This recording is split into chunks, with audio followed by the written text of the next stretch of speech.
The Korean series of guns have been in the game for quite a while now. I think it's been like over a year. Every time I record a video, I just start burping all the time. Like, what? Anyway, yeah, K2 review.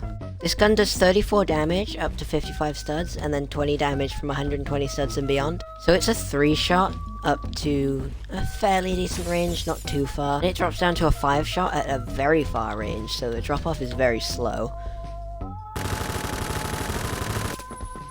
Oh my god. Man turned into a bird. He just suddenly changed species. I'm gonna put a setup on this, when I die.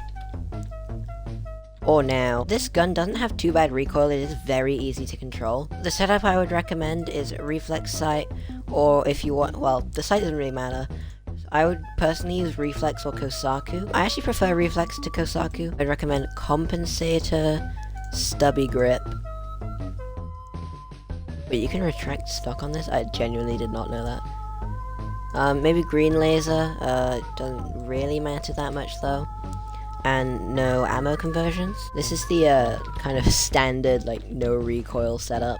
Oh, Romeo, can you save me from this, monstrosity of a home over here? Shakespeare moment. This gun has 750 RPM, so it is a decent...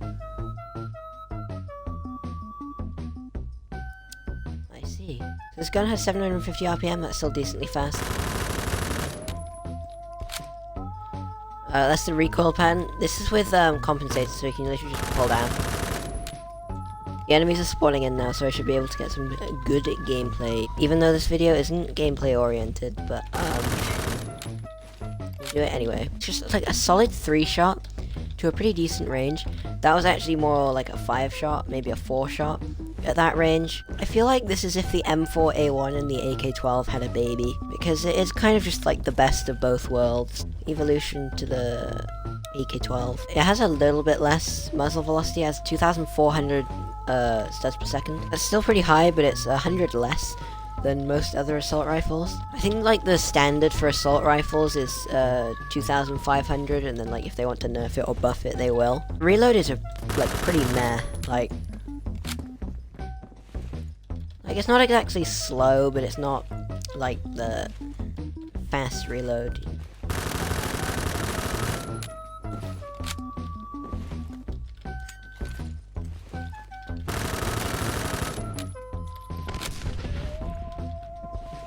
I actually pre-fired him and killed him. Nice. I thought I was just gonna shoot there and he was just gonna stop. I was like, wow, he's got a shotgun, I'm bound to lose this fight, and then I didn't. Epic gamer moment. Epic gamer moment.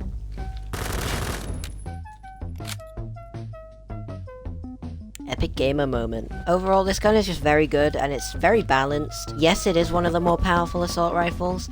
I mean, maybe if you... hang on, what can I compare this to? The G36 is a pretty similar fire rate, but I think the, K2 is just better. The K2 is one of the better assault rifles, but it's not overpowered, it is very balanced. They did a very good job at balancing this. The next, sort of K gun is the K1A. Immediately noticing it has a faster reload.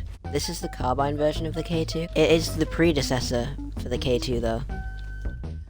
So they kind of like made the carbine and then were like, oh, let's make it like a full thing. It does 33 damage to 70 studs, and then 19 damage, 130 studs and beyond. So it does less damage than the K2, but it has a much further range. It also has 1,700 studs per second muzzle velocity. No, my game froze! The K1A also has 900 RPM, so it fires faster than the K1A. Obviously, K1A has a faster reload because it's a smaller gun. It does slightly less damage. It does 1 DPS less than the K1A, both max and min. Statistically, this is just way better than the K2, but honestly, you could use either depending on what you prefer.